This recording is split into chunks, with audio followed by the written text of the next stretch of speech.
میرے محترم بھائی اور بہنوں، اب جب ہم نے افطاری 70% کر لی تو صبح کیسے ہم سے کھایا جائے گا؟ اگر ہم افطاری میں چٹپٹی چیزیں کھائیں، تیل والی چیزیں کھائیں، یا رات کا کھانا اتنا ہیوی کر لیں جو رات کو ہضم ہی نہیں ہوتا، کیونکہ میرے محترم بھائی اور بہنوں جو رات ہے وہ اللہ تعالیٰ نے آرام کے لیے بنائی ہے۔ افطاری میں اگر ہم 30% کھانا کھاتے،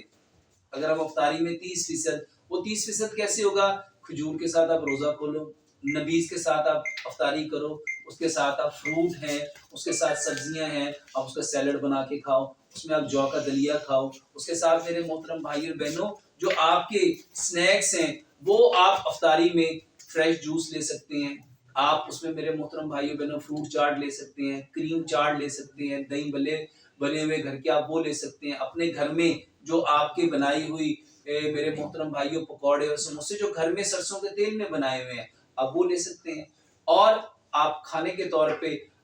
میرے محترم بھائی اور بہنوں افطاری میں اگر آپ اوائڈ کریں تو صبح کے وقت اچھی خاصی بھوک بھی لگے گی، اور صبح کا جو کھانا ہے وہ جب آپ 70% کھائیں گے تو آپ کو نہ تھکاوٹ کا احساس ہوگا نہ کمزوری کا احساس ہوگا۔